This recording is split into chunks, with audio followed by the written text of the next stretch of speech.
The morning mist Soldier, hung you have low served with over Buckingham distinction. Palace as Thank you, Your Inspector Majesty. James We Crawford are all adjusted proud. his ceremonial Indeed. sword one last time. 23 This years changes of service everything. to the We crown need had to taught him act that some now. days would test everything he believed in. Today felt like one of those days. Crawford had joined the Royal Protection Service straight from the military, drawn by the promise of serving something greater than himself.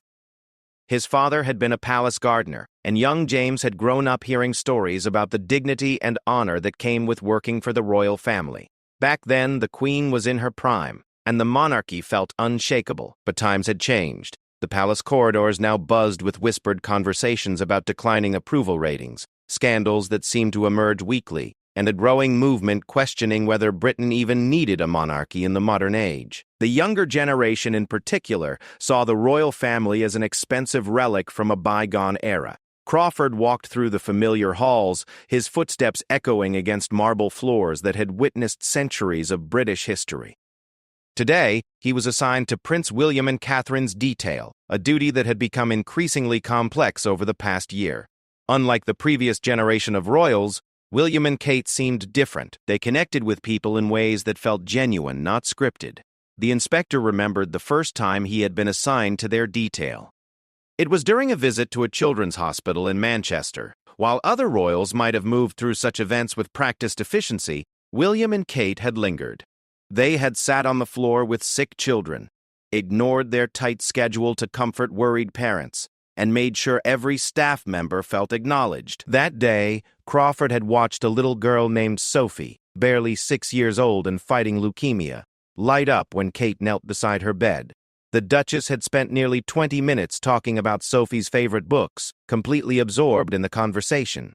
When it was time to leave, Sophie had whispered something in Kate's ear that made the Duchess's eyes well up with tears. Later, Crawford learned that Sophie had asked if Kate would be her friend because she didn't have many friends at school anymore. Kate had promised to write to her, and Crawford knew she would keep that promise. He had seen the personal letters Kate wrote, the way she followed up on the people they met during official engagements. This personal touch had not gone unnoticed by the British public. Social media was filled with videos of their interactions, often going viral within hours. Young mothers tagged their friends in posts about Kate's parenting style. Veterans shared stories of William's understanding of military life. Teachers praised their genuine interest in education reform.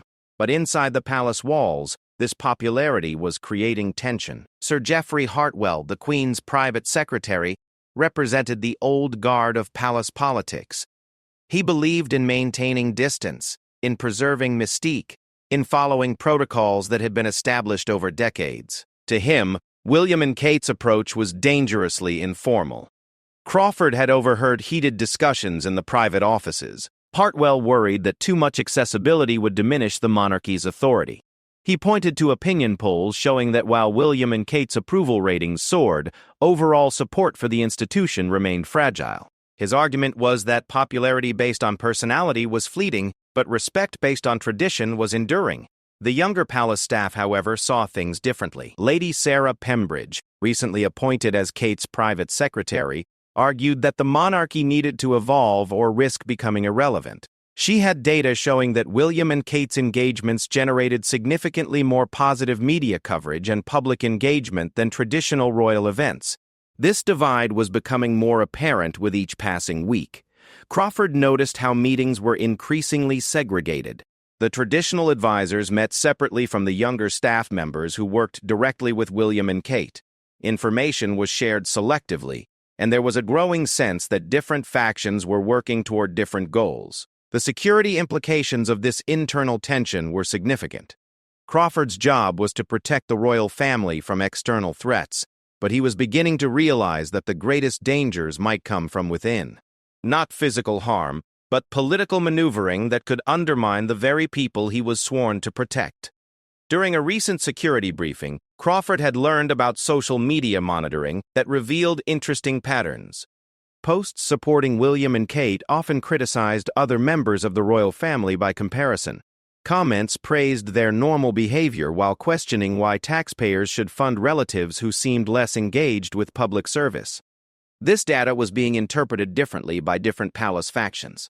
Hartwell's team saw it as evidence that William and Kate's popularity was creating division within the royal family. Pembridge's team viewed it as proof that the couple represented the monarchy's future and should be given more prominent roles. Crawford found himself caught in the middle of these competing viewpoints. His loyalty was to the crown as an institution, but increasingly, he wondered what that meant in practice. Was he supposed to protect the monarchy's traditional structure, or was he supposed to protect the individuals who might represent its best hope for survival? The inspector's dilemma deepened during a private conversation he had overheard between William and his father, then Prince Charles.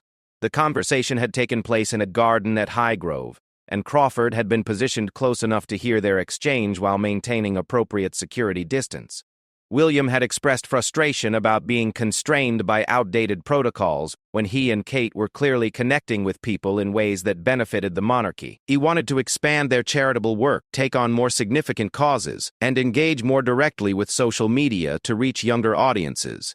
Charles had listened carefully but expressed concern about moving too quickly. He reminded William that the monarchy's strength came from its stability, its ability to remain above political and social trends. He worried that too much change too quickly could backfire, creating expectations that future generations might not be able to meet. The conversation had revealed the generational divide that was affecting the entire institution. William understood social media, climate change activism, and modern parenting in ways that resonated with contemporary Britain, but he also respected the wisdom of experience and the weight of tradition that his family carried. Kate's role in this dynamic was particularly interesting to Crawford. She had brought an outsider's perspective to royal life, having grown up in a middle-class family without aristocratic connections. Her approach to royal duties reflected this background. She was more informal, more tactile, and more willing to break protocol when it served a greater purpose. Crawford remembered an incident during a flood relief visit in Yorkshire. The planned route had been carefully orchestrated to ensure Kate's safety and maintain appropriate dignity. But when she saw an elderly woman crying outside her damaged home, Kate had immediately deviated from the plan. She had walked through muddy water, ruining her shoes and dress, to spend time with the woman. The security team had been nervous about the unplanned interaction, but the resulting photographs and videos had been incredibly powerful. They showed a future queen literally stepping down from her elevated position to meet people at their level of need. The images had been shared millions of times and had generated more positive coverage than months of traditional royal events. Yet Crawford knew that such spontaneous moments also represented security challenges and protocol violations that made the traditional palace staff uncomfortable. Every deviation from planned routes created potential risks and required split-second decisions from the protection team. The inspector was also aware that William and Kate's growing influence was shifting power dynamics within the royal household. Younger staff members were increasingly looking to them for leadership rather than following traditional chains of command. This created awkward situations where established protocol conflicted with the couple's preferences. For example, Kate preferred to interact with her personal protection officers as human beings rather than invisible servants. She asked about their families, remembered personal details, and treated them with genuine warmth. While this created loyalty and made the job more pleasant, it also blurred professional boundaries that had been maintained for generations. William, meanwhile, brought military leadership experience to his royal role. He understood chain of command, but also valued input from people at every level. During planning meetings for official engagements, he would ask security officers for their observations and suggestions, treating them as valuable team members rather than silent guardians.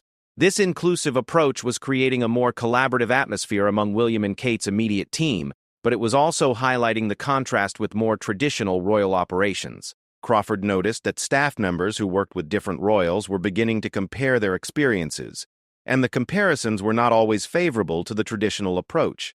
The political implications of this divide were becoming more serious. Crawford had access to briefings about public opinion research, and the trends were clear.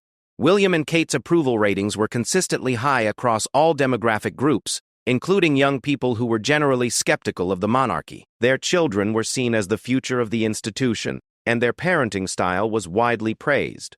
But this success was creating pressure for them to take on larger roles, while other members of the royal family faced increasing criticism. The press was beginning to frame stories as the future versus the past, which was exactly the kind of internal division that could weaken the monarchy's overall position. Crawford understood that his job was evolving beyond traditional security concerns.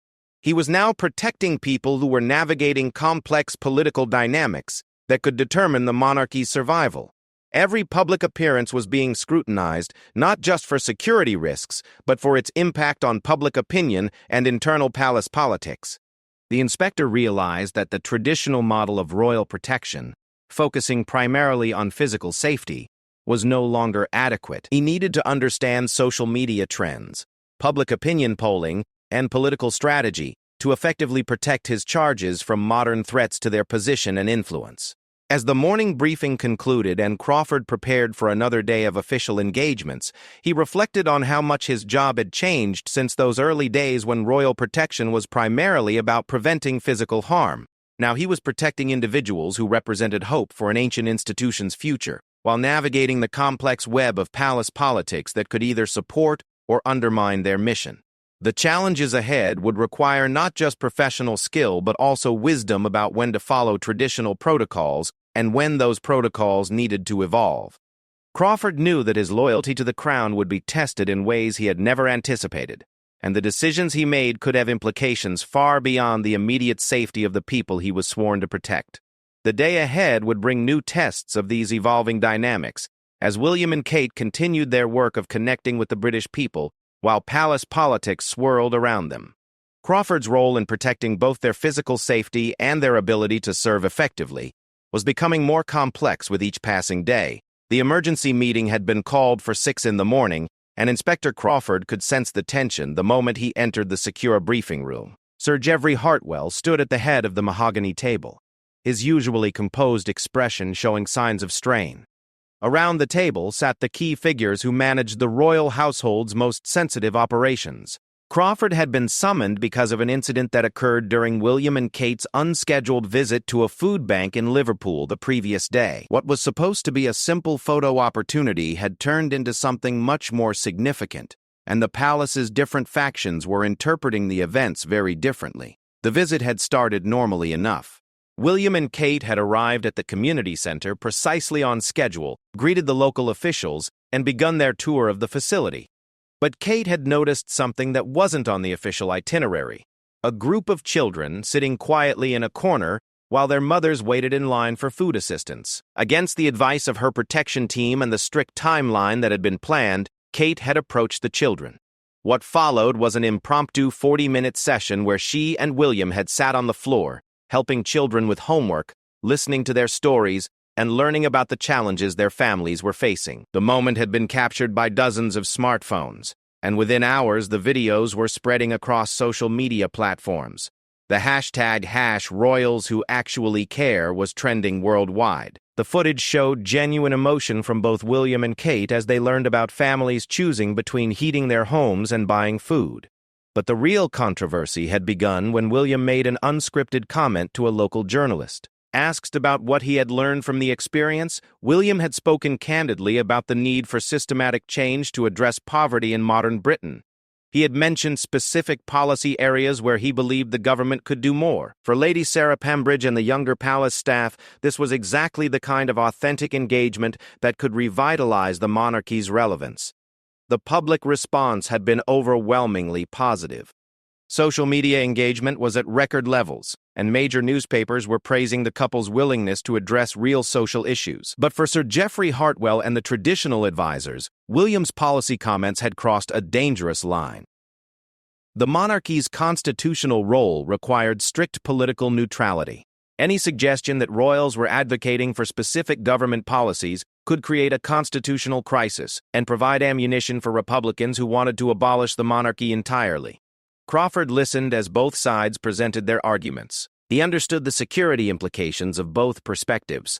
Spontaneous interactions like the food bank visit created logistical challenges and potential safety risks. But he had also seen how such genuine moments generated the kind of public support that could be the monarchy's best protection against future threats.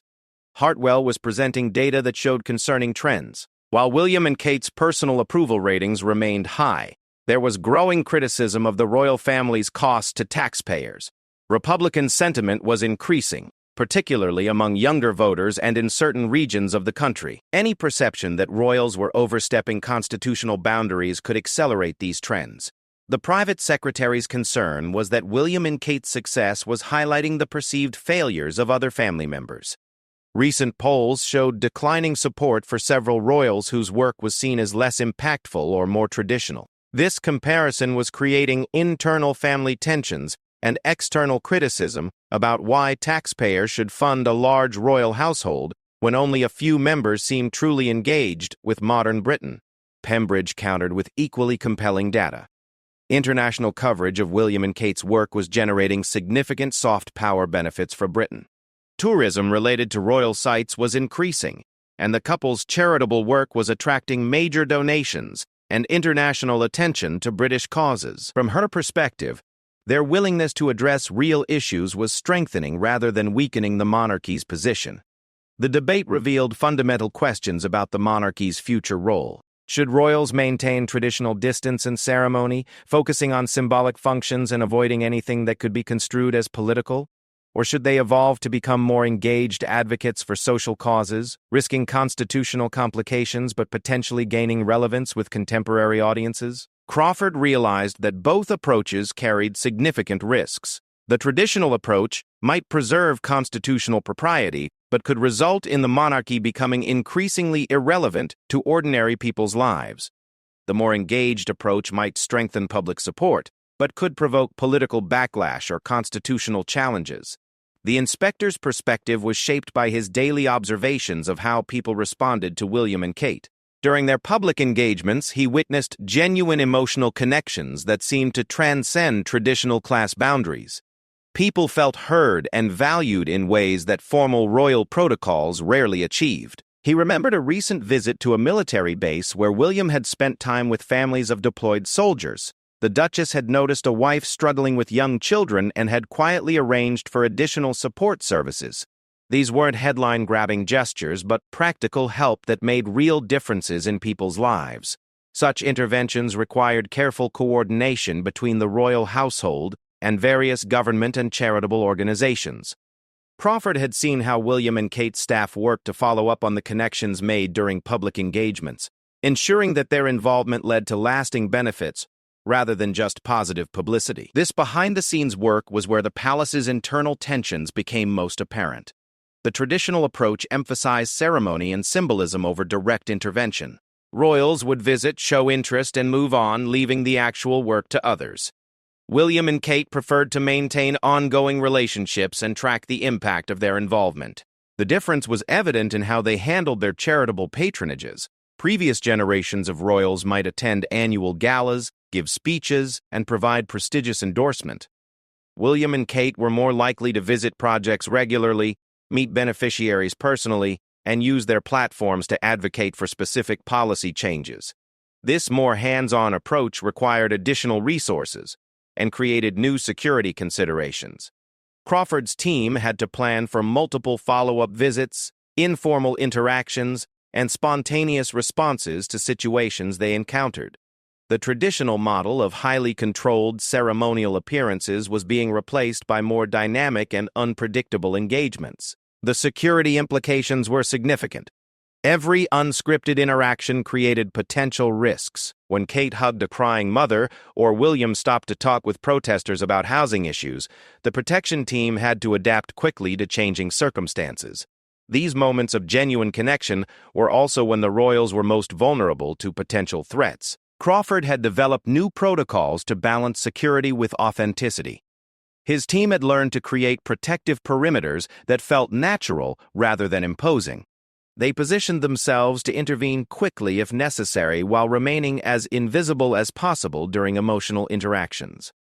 The inspector had also noticed how William and Kate's approach affected their relationship with the media. Traditional royal media management involved controlled access, formal statements, and careful staging.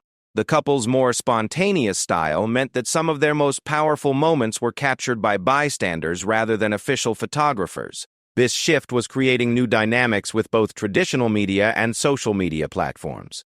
Newspapers were increasingly competing with viral videos and personal accounts from people who had met the royals. The palace's communication strategy had to evolve to work with these organic narratives rather than trying to control them entirely.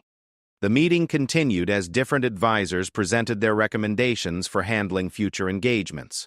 Some suggested implementing stricter protocols to prevent policy-related comments and unscheduled interactions. Others argued for embracing the couple's authentic style while providing better preparation and support. Crawford found himself thinking about the broader implications of these debates. The monarchy was facing pressure to justify its existence in an era of economic uncertainty and social change. William and Kate's approach offered one possible path forward, but it required navigating complex constitutional, political, and social challenges. The inspector remembered conversations with his father, who had worked at the palace during a different era. Back then, the royal family's role was less questioned, and the protocols had been developed for a more deferential society. The current challenges required adapting those traditions to contemporary expectations while preserving the essential elements that made the monarchy valuable.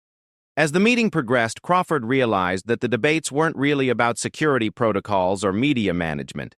They were about fundamental questions of identity and purpose. What should the monarchy be in the 21st century? How could it remain relevant without overstepping constitutional boundaries? How could it serve the British people effectively while maintaining the dignity and stability that were its greatest assets? These questions affected every aspect of his work.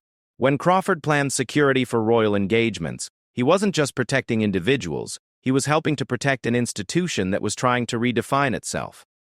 The success or failure of that redefinition would depend partly on whether the royals could connect with people effectively while managing the complex political dynamics that surrounded their every action. The discussion turned to specific upcoming engagements and how to handle them given the current tensions.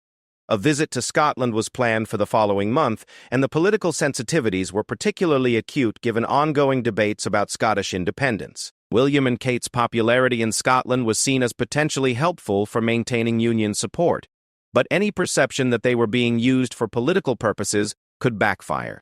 Hartwell emphasized the need for careful coordination with government officials and strict adherence to prepared remarks. He worried that spontaneous comments about Scottish issues could inflame political tensions or be interpreted as royal interference in democratic processes. Pembridge argued that overly scripted appearances would seem inauthentic and would waste the couple's genuine appeal to Scottish voters. She believed that their ability to connect personally with people was their greatest asset and should be leveraged rather than constrained. Crawford listened to these debates while considering the practical implications for his team. Scotland visits always required extensive security planning due to the political complexities. Adding the internal palace tensions made the situation even more challenging. The inspector was beginning to understand that his role extended beyond traditional protection duties. He was helping to facilitate a transformation of the monarchy while protecting the people at the center of that transformation. The success of William and Kate's approach would depend partly on whether they could maintain their authenticity while navigating the complex expectations and constraints of their positions. As the meeting concluded, Crawford reflected on how much the Royal Protection Service had evolved during his career. The threats they faced now were as much political and reputational as physical. The skills required included understanding public opinion, social media dynamics, and constitutional law, in addition to traditional security expertise. The decisions made in meetings like this, one would shape not just the immediate security arrangements, but the long-term viability of the institution he had sworn to protect. Crawford knew that the coming months would test everyone's ability to balance competing priorities and navigate uncharted territory in royal protocol and public expectations. The leaked email arrived at 3 a.m, and Inspector Crawford knew immediately that everything had changed. The message, sent from an anonymous account to several major newspapers, contained excerpts from internal palace communications that revealed the depth of the division surrounding William and Kate's approach to royal duties. The most damaging revelation was a private memo from Sir Geoffrey Hartwell to senior courtiers, expressing concern that the couple's populist tendencies were undermining the monarchy's constitutional position. The memo suggested that their spontaneous interactions and policy-adjacent comments were creating dangerous precedents that could be exploited by future governments or Republican movements. By dawn, the story was dominating news cycles across Britain and internationally. The headlines were devastating. Palace war over future king and queen. Royal household divided against itself. And is the monarchy's future at risk? Crawford had been summoned to an emergency crisis meeting, where the atmosphere was unlike anything he had experienced in his decades of service. The usual protocols and hierarchies seemed suspended as senior staff struggled to respond to a situation that threatened to undermine the very institution they served. The leak had not only exposed internal disagreements, but had also revealed specific details about security arrangements, staffing decisions, and private conversations involving the royal family. The damage went far beyond embarrassment. It represented a fundamental breach of trust that could have lasting implications for how the palace operated. Lady Sarah Pembridge was visibly shaken as she explained the immediate fallout. Social media was exploding with commentary, much of it supportive of William and Kate but critical of the palace establishment. The couple themselves were reportedly devastated by the revelation that their sincere efforts to serve effectively were being characterized internally as problems to be managed. More concerning for Crawford were the security implications. The leaked information included details about how William and Kate's protection team had adapted to their more spontaneous style of engagement. This operational intelligence could potentially be used by hostile actors to plan attacks or disruptions. The inspector realized that the leak represented more than just political embarrassment. It was an active threat to the people he was sworn to protect. Someone with access to highly sensitive information was willing to compromise royal security for unknown motives. This suggested either a serious counterintelligence problem within the palace or deliberate sabotage by someone in a position of trust. As the crisis team worked to manage the immediate media response, Crawford found himself questioning everything he thought he understood about palace dynamics. The leak seemed designed to damage William and Kate specifically, suggesting that the internal opposition to their approach was more organized and ruthless than anyone had realized. The timing of the leak was particularly suspicious. It came just days before a major international tour that was expected to showcase William and Kate's diplomatic skills and generate positive coverage for Britain. The revelations would overshadow their work and turn what should have been a success into a crisis management exercise. Crawford began reviewing security protocols with new urgency. If someone within the palace was actively working against William and Kate, traditional assumptions about who could be trusted would need to be reconsidered. The protection team would have to operate with heightened awareness of internal threats while maintaining the collaborative relationships that made their work effective. The inspector's investigation into the leak's source led him into uncomfortable territory. The information that had been disclosed came from multiple departments and required high-level access to various communication systems. This suggested either a sophisticated hacking operation or involvement by someone with extraordinary privileges within the palace hierarchy. Initial forensic analysis of the leaked documents revealed subtle editing that had enhanced their inflammatory nature. Quotes had been taken out of context, and nuanced discussions had been presented as stark disagreements. This suggested that the leak was not simply a careless disclosure, but a deliberate attempt to maximize damage. The political implications were becoming clearer as Crawford studied the public response. Republican groups were using the revelations to argue that the monarchy was fundamentally dysfunctional and consumed by internal power struggles rather than public service. The narrative was shifting from whether William and Kate's approach was appropriate to whether the entire institution was worth preserving. Polls conducted in the days following the leak showed significant damage to public confidence in the royal household, though William and Kate's personal ratings remained relatively strong. The data suggested that people distinguished between the couple themselves and the institution around them, but this distinction could prove unstable if the crisis continued. Crawford's security assessment had to account for multiple threat vectors emerging from the scandal. Traditional threats from Republican extremists or foreign actors were now joined by potential risks from within the royal household itself. The protection team needed strategies for scenarios they had never previously considered. The inspector found himself working closely with intelligence services to understand the broader implications of the leak. The timing coincided with several international developments that made Britain's soft power particularly important. Undermining confidence in one of the country's most effective diplomatic assets had strategic implications beyond domestic politics. During a private briefing with counterintelligence officials, Crawford learned that the investigation was revealing concerning patterns. The leaked information had been shared with foreign intelligence services before appearing in British media, suggesting possible coordination with hostile foreign actors. This revelation transformed the situation from an internal palace dispute into a potential national security matter. The possibility that external forces were exploiting internal divisions to weaken British institutions added urgency to resolving the crisis and identifying those responsible. Crawford's protective instincts were further heightened when he learned that William and Kate had received increased hostile communications following the leak. The revelations had seemingly encouraged opponents of the monarchy to intensify their rhetoric and, in some cases, to make specific threats against the couple and their children. The inspector implemented enhanced security measures while trying to maintain the accessibility that had made William and Kate so effective in their roles. This balancing act was becoming increasingly difficult as the crisis deepened and the risks multiplied. Intelligence reports suggested that some of the threats were being coordinated through encrypted messaging platforms, indicating a level of organization that exceeded typical lone actor scenarios. The protection team had to prepare for possible coordinated attacks while maintaining operational security that had already been compromised by the original leak.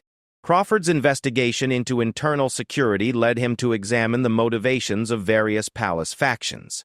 While Sir Geoffrey Hartwell and his allies genuinely believed they were protecting the monarchy's constitutional integrity, the inspector began to suspect that some individuals might have been manipulated or compromised by external actors.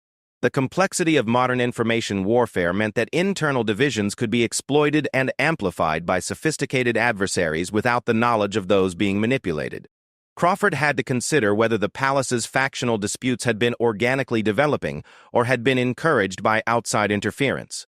As the crisis entered its second week, Crawford noticed changes in how William and Kate approached their duties. They had become more careful about spontaneous interactions, more conscious of how their words might be interpreted or misrepresented. The natural warmth that had made them so effective was being constrained by awareness of the hostile scrutiny they faced. This transformation was exactly what opponents of their approach had warned about, that public exposure of internal disagreements would make them less effective rather than resolving the underlying tensions. The inspector's daily briefings now included analysis of social media trends, foreign media coverage, and intelligence assessments of potential threats. The scope of his responsibilities had expanded to include protecting William and Kate from reputational and political attacks in addition to physical threats. The investigation into the leak was revealing the sophisticated nature of modern attacks on public institutions. Traditional espionage had evolved to include information warfare designed to undermine confidence and create internal divisions. The palace had become a target in this broader conflict, with William and Kate as particular focal points. Crawford realized that the Royal Protection Service needed to evolve to address these new realities. Protecting members of the royal family now required understanding digital security, counterintelligence, and information warfare, in addition to traditional physical protection methods. The crisis was also affecting relationships within the protection team itself. Officers were being asked about their loyalties, their access to sensitive information, and their personal views about royal family members. The collegial atmosphere that had characterized William and Kate's detail was being strained by necessary but uncomfortable security reviews. As Crawford reviewed the timeline of events leading to the leak, he began to identify patterns that suggested long-term planning rather than spontaneous disclosure. The person or group responsible had carefully selected information that would maximum damage while minimizing their own exposure to detection. The sophistication of the operation suggested professional involvement, possibly by individuals with intelligence or media backgrounds. This raised questions about whether current or former government officials might be involved in efforts to undermine William and Kate's influence. The inspector's investigation was complicated by the need to maintain operational security while identifying potential threats from within the organization he was part of. Traditional investigative methods had to be adapted to avoid alerting suspects who might have access to the investigation itself. Crawford found himself operating in an environment where loyalty could no longer be assumed and where every conversation might be monitored or reported by unknown adversaries. The trust that had been essential to effective royal protection was being systematically undermined by the crisis. The implications extended beyond William and Kate to the entire royal family and the institution of monarchy itself. The leak had demonstrated vulnerabilities that could be exploited in future attacks, whether they came from domestic opponents, foreign adversaries, or internal saboteurs. As the investigation continued, Crawford knew that the resolution of this crisis would determine not only William and Kate's future effectiveness, but also the monarchy's ability to adapt to modern threats while maintaining its essential functions in British society and international relations. The breakthrough came from an unexpected source. Detective Chief Inspector Maria Santos, who had been seconded to the palace investigation team, discovered a pattern in the digital forensics that changed everything. The leaked documents hadn't just been copied and shared. They had been systematically altered using techniques that suggested professional intelligence training. Inspector Crawford sat in the secure communications room as Santos explained her findings. The original palace documents contained metadata that didn't match the versions that had been leaked to the media. Someone had not only stolen sensitive information, but had deliberately edited it to maximize damage to William and Kate, while making Sir Geoffrey Hartwell's concerns appear more extreme than they actually were. This revelation transformed the investigation from a leak inquiry into a sophisticated counterintelligence operation. The alterations were subtle but significant, adding inflammatory phrases, removing contextual qualifiers, and rearranging chronologies to create false impressions about the severity of internal disputes. Crawford realized that both sides of the palace debate had been manipulated. Hartwell's legitimate constitutional concerns had been weaponized against William and Kate, while the couple's natural frustrations with constraints had been amplified to seem like rebellion against royal protocol. The real enemy was someone who benefited from destabilizing the entire institution. The detective's analysis revealed that the operation had been months in preparation. Digital breadcrumbs showed systematic infiltration of palace communication systems, suggesting either a highly placed insider or external hackers with exceptional capabilities. The sophistication exceeded anything typically associated with media organizations or domestic political groups. Santos had traced some of the digital signatures to servers located in countries known for state-sponsored cyber operations against British institutions. This suggested that the attack on William and Kate was part of a broader campaign to undermine British soft power and diplomatic influence. The implications were staggering. Foreign adversaries had identified William and Kate as particularly effective representatives of British values and interests. Rather than attacking them directly, which might generate sympathy, the operation had sought to turn them against their own institution and undermine public confidence in the monarchy's stability. Crawford briefed William and Kate personally about these developments. The couple's relief at learning they hadn't been betrayed by trusted colleagues was evident, but they also grasped the serious implications of being targeted by foreign intelligence operations. William's military background helped him understand the strategic nature of the attack. By creating artificial divisions within the palace, adversaries had hoped to neutralize one of Britain's most effective diplomatic assets without leaving obvious fingerprints. The operation represented a new form of warfare that targeted institutions rather than individuals. Kate's response focused on the impact on their staff and the people who had worked loyally to support their mission. She was particularly concerned about the personal toll the crisis had taken on team members who had been questioned about their loyalty or subjected to security reviews. The revelation that they had been deliberately targeted also helped explain some puzzling aspects of recent events. Certain media narratives had seemed unusually well coordinated, and some criticism had used talking points that seemed designed to exploit specific constitutional vulnerabilities. Crawford's security assessment had to be completely revised in light of these discoveries. Protecting William and Kate now required defending against sophisticated information warfare in addition to traditional threats. The Royal Protection Service needed capabilities and partnerships that hadn't previously been considered necessary. The inspector worked with Santos to trace the operation's full scope.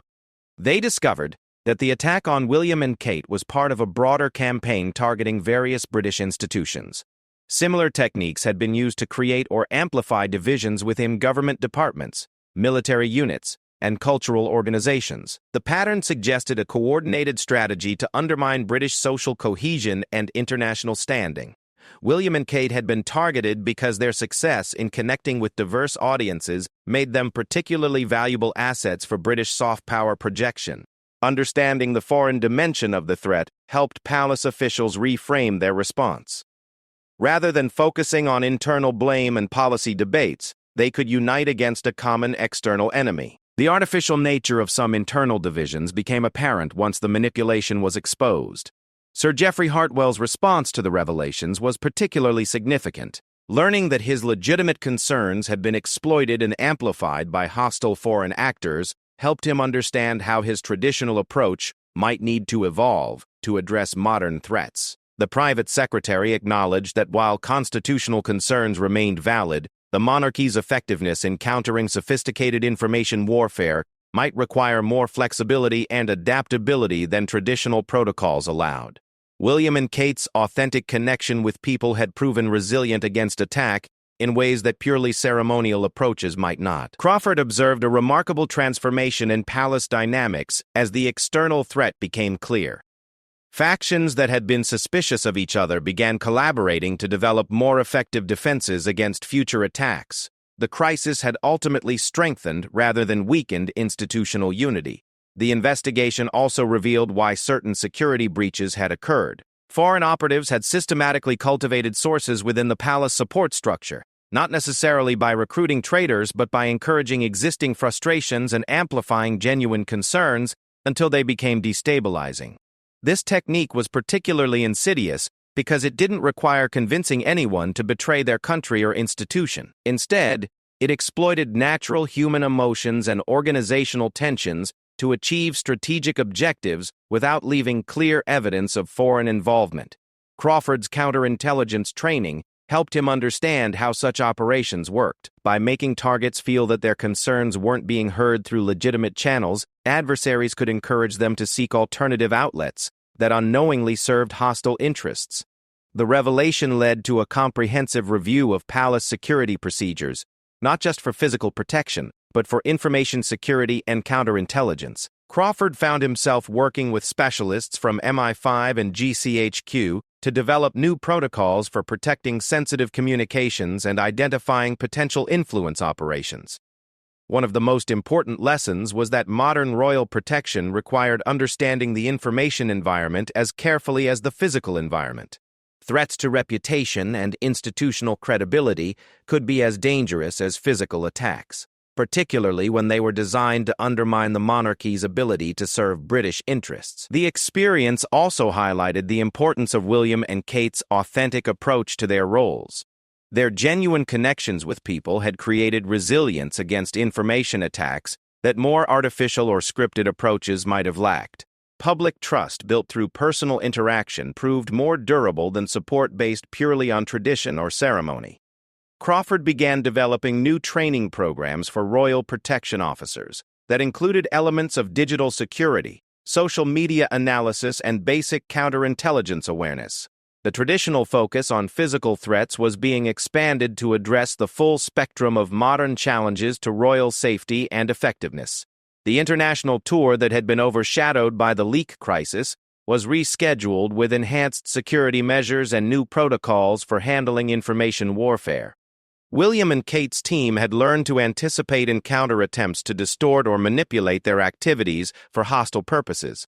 The couple's approach to public engagement was refined rather than constrained by these experiences. They maintained their authentic style but with better preparation for potential attempts to misrepresent their words or actions. The spontaneity that made them effective was preserved while adding protective measures against exploitation. Crawford noticed that the crisis had actually strengthened William and Kate's resolve and effectiveness. Understanding that they were targeted because they were successful made them more confident in their approach, rather than more cautious. They had learned to distinguish between legitimate criticism and coordinated attacks. The inspector's relationship with the couple had also evolved. They now understood that his protective role extended far beyond physical security, to include defending their ability to serve effectively in an increasingly complex information environment. This shared understanding enhanced cooperation and trust. The palace's response to the information warfare attack became a model for other institutions facing similar challenges. The combination of forensic investigation, international cooperation, and adaptive security measures provided a framework for countering sophisticated influence operations. Crawford realized that the attack on William and Kate had inadvertently demonstrated their importance to British interests and their resilience against modern threats. By attempting to undermine them, adversaries had actually highlighted their effectiveness and strengthened institutional support for their approach. The investigation's findings were shared with Allied intelligence services, contributing to broader understanding of how information warfare was being used against democratic institutions worldwide. William and Kate's experience became part of international efforts to develop defenses against such attacks. As the immediate crisis subsided, Crawford reflected on how much his understanding of royal protection had evolved. The threats were more sophisticated, but the fundamental mission remained the same: protecting individuals who served the nation's interests and values in an increasingly complex world. The experience had proven that traditional royal protocols could adapt to modern challenges without losing their essential character.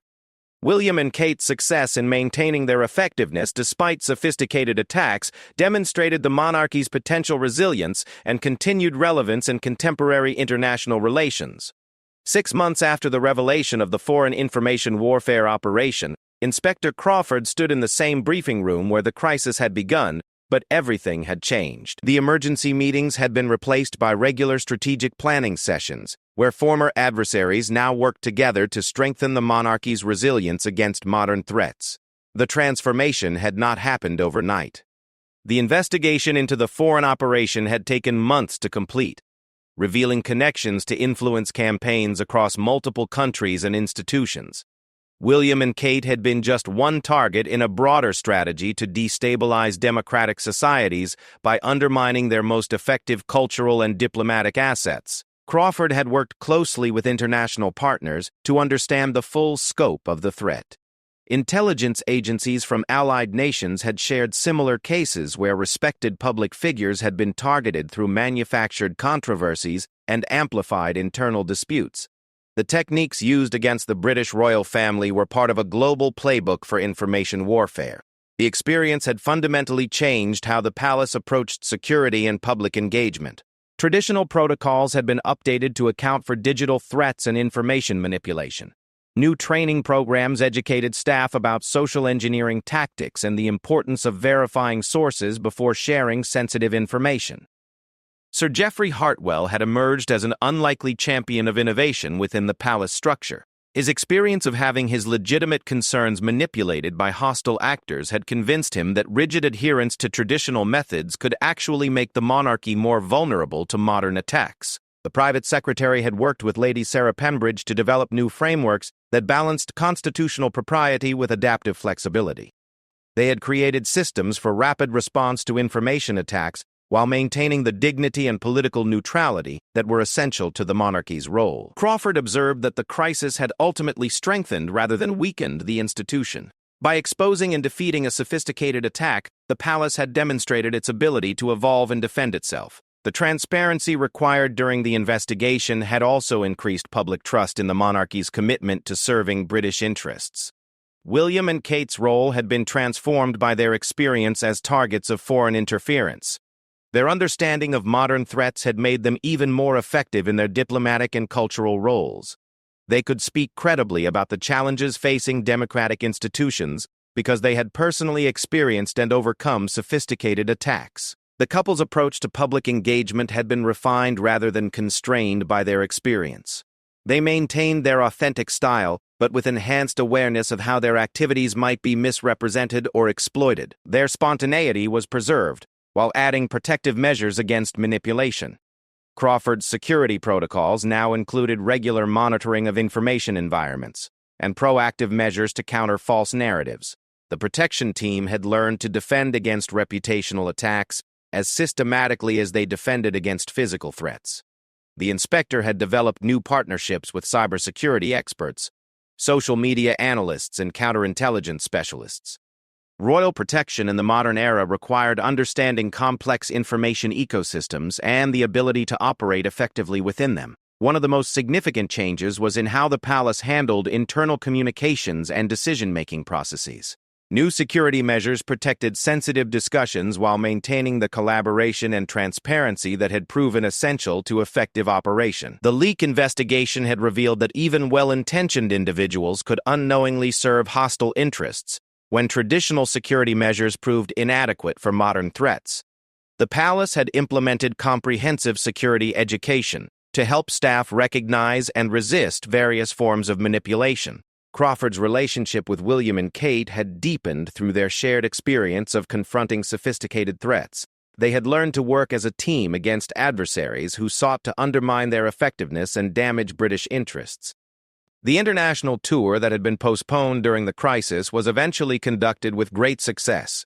William and Kate's enhanced understanding of information warfare had actually made them more effective in countering hostile narratives and building positive relationships with international audiences.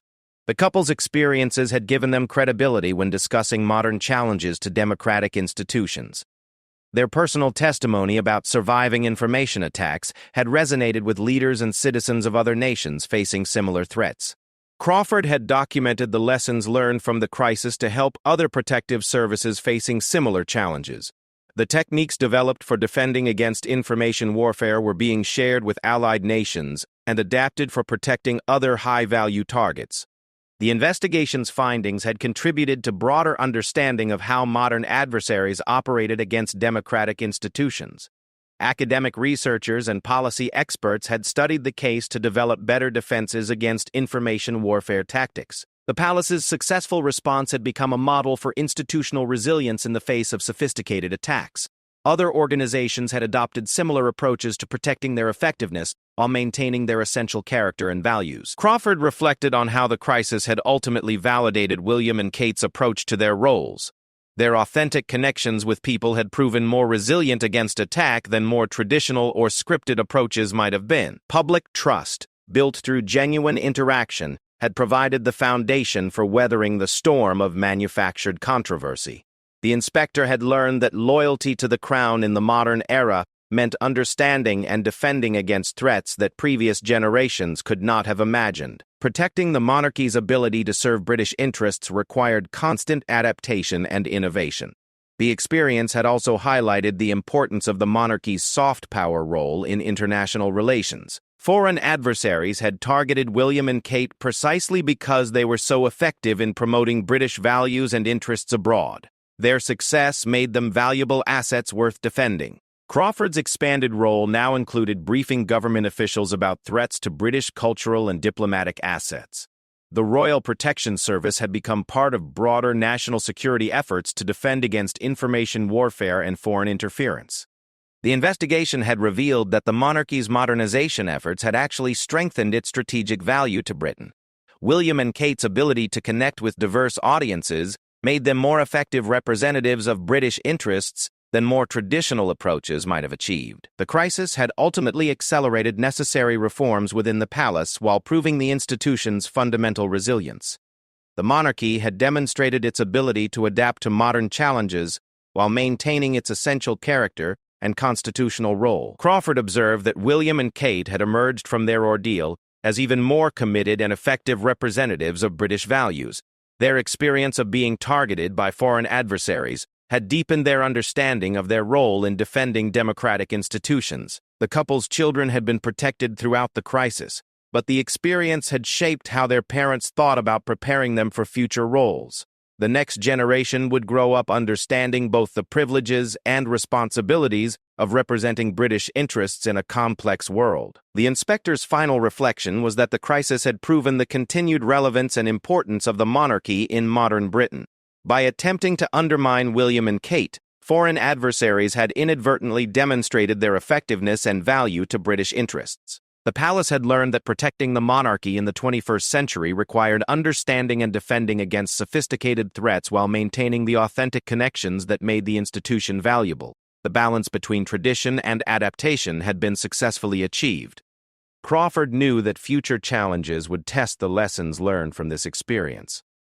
But the monarchy had proven its ability to evolve and defend itself while maintaining its essential role in British society and international relations. The transformation that began with internal tensions about royal protocol had culminated in a strengthened institution, better equipped to serve British interests in an increasingly complex world. William and Kate had emerged as symbols of both continuity and adaptation, representing the monarchy's ability to remain relevant and effective across generations. The inspector's loyalty to the crown had been tested and strengthened through the crisis. He had learned that protecting the monarchy meant more than ensuring physical safety. It required defending an institution's ability to adapt and serve effectively in changing circumstances. As Crawford prepared for his next assignment, he reflected on how much the Royal Protection Service had evolved during his career. The threats were more sophisticated, but the fundamental mission remained constant: protecting individuals and institutions that served the nation's interests and values. The story of loyalty versus palace politics had ultimately become a story of successful adaptation and institutional resilience. William and Kate had proven that the monarchy could maintain its authentic character while effectively countering modern threats, ensuring its continued relevance and effectiveness for future generations.